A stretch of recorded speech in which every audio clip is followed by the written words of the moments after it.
அல்லாஹ்வுடைய தூதர் முஹம்மது ரசூலுல்லாஹ் ஸல்லல்லாஹு அலைஹி வஸல்லம் அவர்கள் சொன்னார்கள், இமாம் முஸ்லிம் அவர்கள் பதிவு செய்கிறார்கள், அபூ ஹுரைரா ரலியல்லாஹு அன்ஹு அவர்கள் கூறுவதாக, அல்லாஹ்வுடைய தூதர் ஒரு மனிதரை நினைவு கூர்ந்தார்கள். அந்த மனிதர் ஒரு தோட்டத்தில் இருந்தார். ஒரு நபித்தோழர் அந்த தோட்டத்தை வழியாக சென்று கொண்டிருக்கும் பொழுது வானத்திலிருந்து ஒரு சப்தம் வந்தது. அந்த சப்தம் ஒருவருடைய பெயரை கூறியது. அந்த இடத்திலே சென்று மழை பெய்யுமாறு வானத்திலிருந்து ஒரு மேகம் கட்டளையிட்டது. அப்போது அந்த நபித்தோழரும் அந்த மேக கூட்டங்கள் செல்லக்கூடிய திசையிலே சென்று கொண்டிருந்தார். அப்போது ஒரு மனிதர் தோட்டத்திலே தன்னுடைய தாவரங்களுக்காக தண்ணீரை பீச்சிக் கொண்டிருந்தார். அப்போது அந்த மனிதரிடத்திலே அந்த நபித்தோழர் கேட்டார்கள், யா அப்துல்லாஹ் மஸ்முக், அல்லாஹ்வுடைய அடிமையே உன்னுடைய பெயர் என்ன? அவர் சொன்னார் ஒரு பெயரை. அந்த பெயரைத்தான் இவர்கள் வானத்திலிருந்து அழைக்கக்கூடிய சப்தத்தின் அழைப்பாளரிடம் இருந்து செவியேற்றார்கள். யா அப்துல்லாஹ், ஏன் நீ என்னுடைய பெயரை கேட்கிறாய் என்று கேட்ட பொழுது இந்த சம்பவத்தை அந்த தோழருக்கு எடுத்துக் கூறுகிறார்கள். அப்போது சொன்னார்கள், நீ என்ன செய்கிறாய்? அல்லாஹ் ரப்புல் ஆலமீன் உன்னுடைய தோட்டத்தில் மட்டும் மலையை இறக்குமாறு அல்லாஹ் கட்டளையிடுகின்றானே, நீ என்ன செய்து கொண்டிருக்கின்றாய், என்ன அமலை செய்கின்றாய் என்று அவரிடத்திலே கேட்ட பொழுது அந்த அடியார் அவர்கள் சொன்னார்கள், நான் என்னுடைய இந்த தாவரங்களை விளைவித்ததற்கு பிறகு இதிலிருந்து வரக்கூடிய விளைச்சலை 3 பகுதிகளாக பிரிப்பேன். 3 பகுதிகளாக பிரித்து அதில் ஒன்றை என்னுடைய குடும்பத்தார்களுக்காக நான் எடுத்துக் கொள்ளுவேன், இன்னொன்றை ஏழைகளுக்காக சதகா செய்து விடுவேன், ஏழைகளுடைய தேவைகளுக்காக கொடுத்து விடுவேன், இன்னொன்றை மீண்டும் இதனுடைய விவசாயத்திற்காக பயன்படுத்துவேன் என்று சொன்னார். அல்லாஹ் ரப்புல் ஆலமீன் வானத்திலிருந்து கட்டளை வருகிறது, இந்த மனிதருடைய பெயரை கூறி இந்த மனிதருடைய தோட்டத்திலே சென்று நீங்கள் மலையை பொழியுங்கள். அவர் என்ன செய்கிறார்? தன்னுடைய செல்வத்தை 3 பகுதிகளாக பிரிக்கிறார். அவருக்கு வரக்கூடிய லாபத்தை, வரக்கூடிய வருமானத்தை 3ஆக பிரித்து ஒன்றை குடும்பத்தார்களுக்கு எடுத்துக் கொள்கிறார், ஒன்றை ஏழைகளுக்காக கொடுத்து விடுகிறார், ஒன்றை மீண்டும் தன்னுடைய வருமானத்திற்காக வியாபாரத்திலே போடுகின்றார். இந்த ஒரு முறையை கையாளுகின்றோமா? அல்லாஹ் ரப்புல் ஆலமீன் நமக்கு எவ்வளவு லாபத்தை, எவ்வளவு செல்வத்தை கொடுத்தாலும் எஞ்சியதை செலவழித்து விட்டு மீதி இருக்கக்கூடிய எல்லாவற்றையும் பேங்கிலே சென்று மூடி வைத்து விடுவோம். ஏதாவது நம்முடைய துணியிலே, நம்முடைய ஆடையிலே ஏதாவது எங்கேயாவது ஒட்டி இருந்தால் அதை எடுத்து சதகா செய்வோம். அல்லாஹ் ரப்புல் ஆலமீன் நம்மை மன்னிப்பானாக. அல்லாஹ்வுடைய தூதர் முஹம்மது ரசூலுல்லாஹ் ஸல்லல்லாஹு அலைஹி வஸல்லம் சொன்னார்கள், நாளை மறுமையிலே 7 கூட்டத்தார்கள், சபஅத்துன் யுதில்லுஹுமுல்லாஹு ஃபீ தில்லிஹி யௌம லா தில்ல இல்லா தில்லுஹு, மறுமையிலே 7 கூட்டத்தார்கள் அல்லாஹ் ரப்புல் ஆலமீன் அவர்களுக்கு தன்னுடைய நிழலை கொடுப்பான். அந்த மறுமையிலே அந்த நிழலை தவிர வேறு நிழல் அவர்களுக்கு கிடையாது. அதிலே ஒரு மனிதர் யார் என்றால், ரஜுலுன் தஸத்தக அக்ஃபா ஹத்தா லா தஅலம ஷிமாலுஹு மா துன்ஃபிகு யமீனுஹு, அவர் அல்லாஹ்வுடைய பாதையில் செலவு செய்வார். எப்படி என்றால், அவர் செலவழிக்கக்கூடிய அந்த வலதுகரம் கொடுக்கக்கூடிய தர்மம் இடது கைக்கு கூட தெரியாமல் அல்லாஹ்வுடைய பாதையில் செலவு செய்வார். அல்லாஹ் என்ன குணம் பாருங்கள். இவர் நாளை மறுமையிலே அல்லாஹ் ரப்புல் ஆலமீன் சூரியனை 1 மைல் தூரம் கொண்டு வந்து நிறுத்தப்பட்டு நரகம் இழுத்து கொண்டு வரப்பட்டு வெப்பத்தை கக்கிக் கொண்டு அவர்களின் வேர்வைகள் அவர்களின் பாவங்களுக்கு ஏற்ப வடிந்து கொண்டிருக்கும் அந்த சூழ்நிலையில் அல்லாஹ் ரப்புல் ஆலமீன் விசேஷமாக 7 கூட்டத்தார்களுக்கு தன்னுடைய நிழலை கொடுப்பான். அல்லாஹ் அந்த கூட்டத்திலேயே ஆக்குவானாக. அதிலே ஒருவர்கள் அல்லாஹ்வுடைய பாதையில் செலவு செய்வார்கள், சதகா செய்வார்கள். வலதுகரம் கொடுப்பது இடதுகரத்திற்கு கூட தெரியாமல் அல்லாஹ்வுடைய மார்க்கத்திற்காக, அல்லாஹ்வுடைய பாதைக்காக செலவு செய்வார்கள் என்று அல்லாஹ்வுடைய தூதர் முஹம்மது ரசூலுல்லாஹ் ஸல்லல்லாஹு அலைஹி வஸல்லம் அவர்கள் சொன்னார்கள். அல்லாஹ்வுடைய தூதர் ஸல்லல்லாஹு அலைஹி வஸல்லம் அவர்களுடைய ரமதானுடைய அமல்களை குறித்து இமாம் புகாரி அவர்கள் பதிவு செய்கிறார்கள். இப்னு அப்பாஸ் ரலியல்லாஹு அன்ஹுமா அவர்கள் கூறுவதாக, அல்லாஹ்வுடைய தூதர் ரமதானுடைய மாதத்திலே அல்லாஹ்வுடைய பாதைக்காக செலவு செய்வார்கள். வீசுகின்ற வேகமான காற்றை விட அல்லாஹ்வுடைய தூதர் முஹம்மது ரசூலுல்லாஹ் ஸல்லல்லாஹு அலைஹி வஸல்லம் அவர்கள் செலவழித்துக் கொண்டே இருப்பார்கள். அல்லாஹ்வுடைய தூதர் முஹம்மது ரசூலுல்லாஹ் ஸல்லல்லாஹு அலைஹி வஸல்லம் அவர்களை பற்றி ஆயிஷா ரலியல்லாஹு அன்ஹா அவர்கள் சொல்லுகிறார்கள், அல்லாஹ்வுடைய தூதருக்கு ஒரு முறை ஒரு ஆடு கொடுக்கப்பட்டது. அறுத்த நிலையிலே ஒரு ஆட்டை அல்லாஹ்வுடைய தூதருக்கு கொடுக்கப்பட்டது. அல்லாஹ்வுடைய தூதர் முஹம்மது ரசூலுல்லாஹ் ஸல்லல்லாஹு அலைஹி வஸல்லம் அவர்கள் அந்த ஆட்டை என்னிடம் கொடுத்து அல்லாஹ்வுடைய பாதையில் செலவழித்து எமக்காக சிலவற்றை எடுத்து வைத்துக் கொள் என்று அல்லாஹ்வுடைய தூதர் கூறிவிட்டு வீட்டை விட்டு வெளியே சென்றார்கள். மறுபடியும் வந்தார்கள், வந்து கேட்டார்கள், மா பக்கிய மின்ஹா, ஆயிஷா ரலியல்லாஹு அன்ஹா அவர்களே, அந்த ஆட்டை நான் கொடுத்தேனே, செலவழிக்குமாறு கூறினேனே, அந்த ஆட்டில் எது மிஞ்சி இருக்கின்றது என்ன கேட்டார்கள். எது மிச்சம்? ஆயிஷா ரலியல்லாஹு அன்ஹா சொன்னார்கள், அல்லாஹ்வுடைய தூதரே, அந்த ஆட்டுடைய ஒரு சப்பை, அந்த பகுதியை தவிர மற்ற அனைத்தையும் நான் செலவழித்து விட்டேன், இதுதான் மிஞ்சி இருக்கின்றது என்று ஆயிஷா ரலியல்லாஹு அன்ஹா அவர்கள் சொன்னார்கள். அல்லாஹ்வுடைய தூதர் முஹம்மது ரசூலுல்லாஹ் ஸல்லல்லாஹு அலைஹி வஸல்லம் சொன்னார்கள், ஆயிஷா அவர்களே, இது மிஞ்சவில்லை, எது கொடுத்தோமோ அதுதான் மிஞ்சி இருக்கின்றது, இது எமக்கு மிச்சமல்ல, இது நம்முடைய கழிவு என்று அல்லாஹ்வுடைய தூதர் முஹம்மது ரசூலுல்லாஹ் ஸல்லல்லாஹு அலைஹி வஸல்லம் சொன்னார்கள். கொஞ்சம் யோசித்து பாருங்கள் இந்த ஹதீஸை. ஆட்டை கொடுத்தார்கள், அதனுடைய ஒரு சிறு பகுதியை எடுத்து வைத்தார்கள். அல்லாஹ்வுடைய தூதர் என்ன சொன்னார்கள்? எல்லாம் மிஞ்சி விட்டது. எப்படி மிஞ்சியது? எதை அல்லாஹ்வுடைய பாதைக்காக நன்மையாக கொடுத்தோமோ அதுவெல்லாம் நம்முடைய நன்மைகளாக எம்மிடத்திலே மிஞ்சி இருக்கின்றன. இது உணவு நமக்கு உரியது, இது கழிவாக செல்லக்கூடியது, இது மிச்சமல்ல என்று அல்லாஹ்வுடைய தூதர் முஹம்மது ரசூலுல்லாஹ் ஸல்லல்லாஹு அலைஹி வஸல்லம் அவர்கள் சொன்னார்கள். கண்ணியத்துக்குரியவர்களே, இத்துணை குர்ஆன் வசனங்களை நீங்கள் படித்து பாருங்கள், இத்துணை ஹதீஸ்களை நீங்கள் படித்து பாருங்கள். அல்லாஹ்வுடைய தூதர் முஹம்மது ரசூலுல்லாஹ் ஸல்லல்லாஹு அலைஹி வஸல்லம் அவர்களும் சதகாவுடைய சிறப்புகள், அல்லாஹ்வுடைய பாதையில் தன்னுடைய செல்வத்தை இருக்கும் பொழுதும் இல்லாத நிலையிலேயும் கொடுக்கப்படக்கூடிய அம்சத்தின் சிறப்புகளை கூறியிருக்கின்றார்களே. நான் என்னை கேட்கின்றேன், நீங்கள் உங்களை கேட்டுக்கொள்ளுங்கள். இந்த தன்மை எம்மிடத்தில் எத்துணை பேரிடத்தில் இருக்கின்றது? அல்லாஹ்வுடைய பாதையில் கொடுக்கக்கூடிய வழக்கம், அல்லாஹ்வுடைய பாதையில் தனக்கு மிஞ்சியதை போக கொடுப்பது. அல்லாஹ் ரப்பல் ஆலமீன் என்ன சொல்கின்றார்?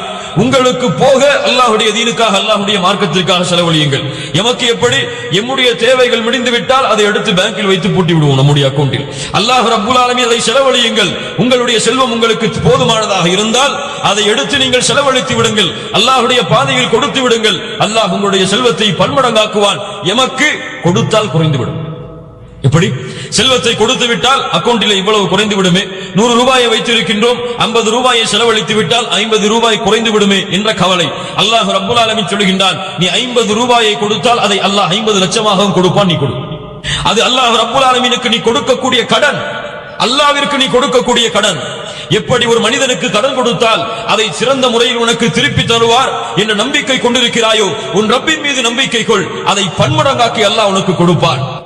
உன்னுடைய செல்வத்தில் அல்லாஹ் அபிவிருத்தி ஏற்படுத்துவான், உன்னுடைய பாவங்களை அல்லாஹ் மன்னிப்பான், உன்னுடைய வியாபாரத்தில் அல்லாஹ் பரக்கத்து செய்வான், உன்னுடைய கூலிகளை அல்லாஹ் கொடுப்பான், உன்னை கண்ணியப்படுத்துவான், உன்னை சிறந்த முறையில் ஆக்குவான். உனக்காக மலக்குகள் துஆ செய்வார்கள், உனக்காக அல்லாஹ் ரப்பல் ஆலமீன் தன்னுடைய அருளின் வாசல்களை திறந்து வைத்திருப்பான் என்று அல்லாஹ்வுடைய தூதர் முஹம்மது ரசூலுல்லாஹ் ஸல்லல்லாஹு அலைஹி வஸல்லம் அவர்கள் சொல்லுகின்றார்களே. கொஞ்சம் யோசித்து பாருங்கள் கண்ணியத்துக்குரியவர்கள், நபி தோழர்களுடைய வரலாறுகளை கொஞ்சம் படித்து பாருங்கள். அல்லாஹ் ரப்பல் ஆலமீன் அவனுடைய புத்தகம் அல் குர்ஆனிலே அல்லாஹ் வசனத்தை இறக்குகிறான். என்ன வசனம் என்றால், அல்லாஹ்வுடைய பாதையில் அவர்கள் விரும்பியதை செலவழிக்காத வரை அவர்கள் நன்மையை அடைய முடியாது. எப்படி?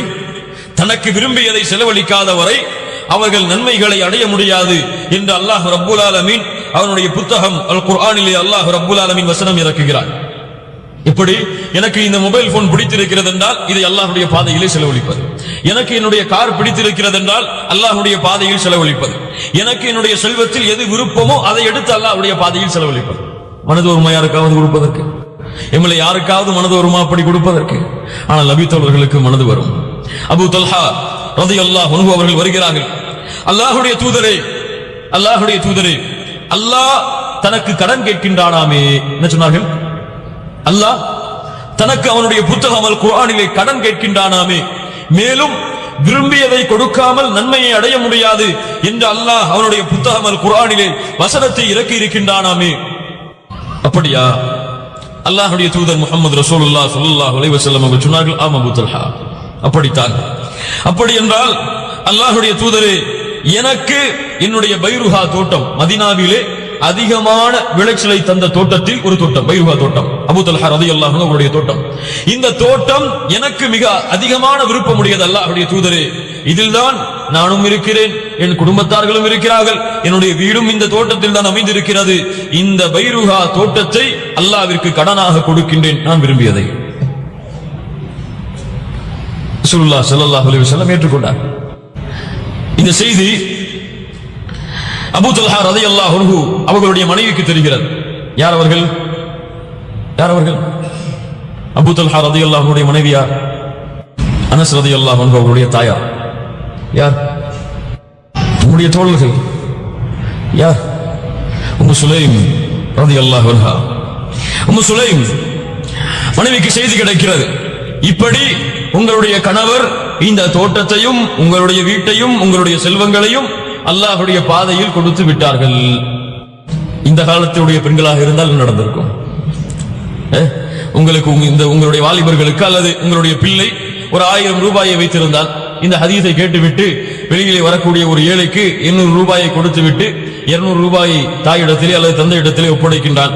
என்னப்பா 1000 ரூபாய் கொடுத்தேனே 200 ரூபாய் தான் திருப்பி கொடுத்திருக்கிறாய் என்று கேட்டால், இல்லையப்பா இல்லையம்மா, வரக்கூடிய வழியில் ஒரு ஏழை இருந்தால் தேவைக்காக அவருக்காக 800 ரூபாயை கொடுத்து விட்டேன் என்று சொன்னால் என்ன நடக்கும்? என்ன நடக்கும்? நீ என்ன அவ்வளவு பெரிய பணக்காரனா? உனக்கு என்ன அல்லாஹ் அவ்வளவு செல்வத்தை கொடுத்து விட்டாடா? நீ என்ன பெரிய அவ்வளவு தான தர்மம் மிக்கவனா? நமக்கே வழியில்லை கொடுப்பதற்கு, நீ என்ன அவர்களுக்கு தேவைக்காக கொடுப்பது? இல்ல மாஷா அல்லாஹ், அல்லாஹ் பாதுகாத்தவர்களை தவிர. அபூ தல்ஹா ரலியல்லாஹு அன்ஹு அவர்களுடைய இந்த செயல்பாட்டை பார்த்த உம்மு சுலைம் ரலியல்லாஹு அன்ஹா சொன்னார்கள், என்னுடைய கணவர் அல்லாஹ்விடத்திலே செய்த வியாபாரத்திலே வெற்றி கண்டு விட்டார். என்னுடைய கணவர் அல்லாஹ்விடத்திலே செய்த வியாபாரத்திலே வெற்றி கண்டு விட்டார் என்று அபூ தல்ஹா ரலியல்லாஹு அன்ஹுவுடைய மனைவி கூறி அவர்கள் வீட்டை வந்தடைவதற்கு முன்னால், ஏன் அல்லாஹ்வுடைய பாதையில் கொடுத்ததற்கு பிறகு அங்கே தங்க கூடுமா? தங்க கூடாது, வெளியே வந்து விட வேண்டும். அவர்களாகவே வெளியே வந்து நின்றார்கள். சுப்ஹானல்லாஹி ரப்பில் ஆலமீன். கண்ணியத்துக்குரியவர்களை, இப்படி நபித்தோழர்களுடைய வாழ்க்கையை எடுத்தால், அல்லாஹ்வுடைய தூதர் முஹம்மது ரசூலுல்லாஹ் ஸல்லல்லாஹு அலைஹி வஸல்லம் உடைய வாழ்க்கையை எடுத்தால் பல வரலாறுகளை நாம் படித்துக் கொள்ளலாம். அல்லாஹ்வுடைய பாதையில் விரும்பியதை எல்லாம் செலவழித்துக் கொண்டே இருப்பார்கள். என்ன இருக்கிறதோ, என்ன மிஞ்சி இருக்கிறதோ அதை எல்லாம் அல்லாஹ்வுடைய பாதையில் கொடுத்து விடுவார்கள். அல்லாஹ்வுடைய தூதர் முஹம்மது ரசூலுல்லாஹ் ஸல்லல்லாஹு அலைஹி வஸல்லம் அவர்கள் ஒரு முறை தொழுகையில் நின்று கொண்டிருக்கிறார்கள். அவசரமாக தொழுகை முடித்துவிட்டு அல்லாஹ்வுடைய தூதர் முஹம்மது ரசூலுல்லாஹ் ஸல்லல்லாஹு அலைஹி வஸல்லம் வீட்டுக்கு வேகமாக சென்று யாரையோ சந்தித்து விட்டு மறுபடியும் வருகிறார்கள். சஹாபாக்கள் கேட்டார்கள், அல்லாஹ்வுடைய தூதரே, என்ன அவசரம்? என்ன அவசரம்? இவ்வளவு வேகமாக சென்றதற்கு என்ன காரணம்? எனக்கு ஒருவர் தங்க நாணயம், தங்கத்தை சில பகுதிகளை கொடுத்திருந்தார். அது தொழுகையில் நின்றபோது என்னுடைய உள்ளத்தை உறுத்திக் கொண்டே இருந்தது. அதை எடுத்து அல்லாஹ்வுடைய பாதையில் சதகா செய்துவிட்டு வந்துவிட்டேன் என்று அல்லாஹ்வுடைய தூதர் முஹம்மது ரசூலுல்லாஹ் ஸல்லல்லாஹு அலைஹி வஸல்லம் அவர்கள் சொன்னார்கள். தபூக்குடைய யுத்தத்தை படித்து பாருங்கள் கண்ணியத்துக்குரியவர்களே. மிகவும் பஞ்ச காலத்திலே, கஷ்டமான காலத்திலே நடந்த போர்க்களத்தில் ஒரு போர்க்களம் இந்த தபூக்குடைய யுத்தம். அதிகமான பஞ்சம், விளைச்சல் ஏற்படக்கூடிய அந்த மாதம், விளைச்சலுக்காக காத்துக் கொண்டிருக்கக்கூடிய அந்த நேரத்தில் அல்லாஹ்வுடைய பாதைக்கான போருக்கான அழைப்பு வருகிறது. அல்லாஹ்வுடைய தூதர் முஹம்மது ரசூலுல்லாஹ் ஸல்லல்லாஹு அலைஹி வஸல்லம் சொன்னார்கள் சஹாபாக்களிடத்திலே, நீங்கள் செல்லுங்கள், உங்களுடைய வீட்டில் எதுவெல்லாம் இருக்கிறதோ அதையெல்லாம் எடுத்துக்கொண்டு வாருங்கள். உங்களால் எவ்வளவு முடியுமோ எடுத்துக்கொண்டு வாருங்கள். 2 தோழர்கள் சென்றார்கள். யார் அவர்கள்? ஒருவர் அல்லாஹ்வுடைய தூதர் முஹம்மது ரசூலுல்லாஹ் ஸல்லல்லாஹு அலைஹி வஸல்லம் அவர்களுக்கு மிக நெருக்கமான ஒரு தோழர். யார்? யார்? யார்? அபூபக்கர் ரலியல்லாஹு அன்ஹு வர்தா. இன்னொரு தோழர் இவருடைய நாவிலே சத்தியம் பேசுகிறது என்று அல்லாஹ்வுடைய தூதர் முஹம்மது ரசூலுல்லாஹ் ஸல்லல்லாஹு அலைஹி வஸல்லம் சொன்னார்கள். இவர்கள் ஒரு தெருவிலே நடந்து சென்றால் இன்னொரு தெருவிலே ஷைத்தான் விரண்டு ஓடுகிறான் என்று அல்லாஹ்வுடைய தூதர் முஹம்மது ரசூலுல்லாஹ் ஸல்லல்லாஹு அலைஹி வஸல்லம் சொன்னார்கள். இவருடைய மாளிகையை சொர்க்கத்திலே பார்த்ததாகவும் அதற்குள் நுழைந்து பார்க்க அல்லாஹ்வுடைய தூதர் முஹம்மது ரசூலுல்லாஹ் ஸல்லல்லாஹு அலைஹி வஸல்லம் அவர்களுக்கு ஆசை வந்ததாகவும் இவர்களுடைய ரோஷத்தை நினைத்து பார்த்து திரும்பி வந்ததாகவும் பார்க்காமல் அல்லாஹ்வுடைய தூதர் முஹம்மது ரசூலுல்லாஹ் ஸல்லல்லாஹு அலைஹி வஸல்லம் அவர்கள் சொன்னார்கள். யார் அவர்கள்? உமர் ரலியல்லாஹு அன்ஹு. இந்த 2 தோழர்களும் சொல்லுகிறார்கள், தங்களுடைய செல்வங்களை தங்களால் முடிந்த அளவிற்கு இந்த போர்க்களத்திற்காக எடுத்து வருகிறார்கள். அல்லாஹ்வுடைய தூதர் முஹம்மது ரசூலுல்லாஹ் ஸல்லல்லாஹு அலைஹி வஸல்லம் அவர்கள் எப்போதுமே அபூபக்கர் ரலியல்லாஹு அன்ஹு அவர்களை விட்டுக் கொடுக்க மாட்டார்கள். யாரிடத்திலும் தன்னுடைய நெருக்கமான இந்த தோழரை விட்டுக் கொடுக்க மாட்டார்கள். ஏனென்றால் இந்த கேள்வியை வைத்து நாம் புரியலாம்.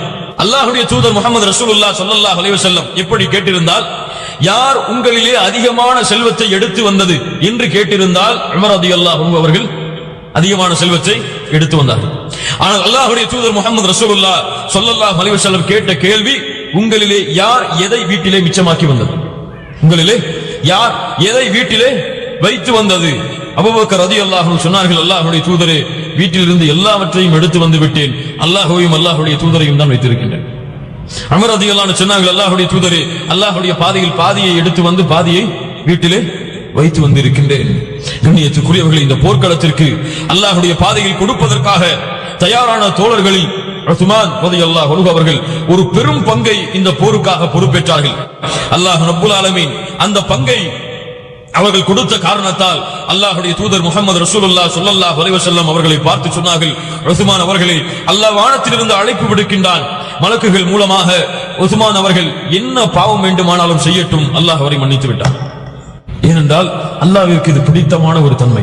இமாம் முஸ்லிம் அவர்கள் பதிவு செய்கிறார்கள், அபூ ஹுரைரா ரலியல்லாஹு அன்ஹு அவர்கள் அறிவிப்பதாக, ஒரு மனிதன் இறந்து விட்டால் இந்த 3 அமல்களை தவிர வேறு எதுவும் அவனை சென்றடையாது. அதில் முதலாவதாக அல்லாஹ்வுடைய தூதர் முஹம்மது ரசூலுல்லாஹ் ஸல்லல்லாஹு அலைஹி வஸல்லம் அவர்கள் சொன்னார்கள், மின் ஸதகத்தின் ஜாரியா, தொடர்ச்சியாக நிலையாக அவர் கொடுத்த தர்மம், அவர் கொடுத்த சதகா, இதனுடைய கூலி மறுமை வரும் வரை அல்லாஹ் ரப்பல் ஆலமீன் அவருக்கு கொடுத்து கொண்டே இருப்பான், அவர் மரணமானாலும் சரியே என்று அல்லாஹ்வுடைய தூதர் முஹம்மது ரசூலுல்லாஹ் ஸல்லல்லாஹு அலைஹி வஸல்லம் அவர்கள் சொன்னார்கள்.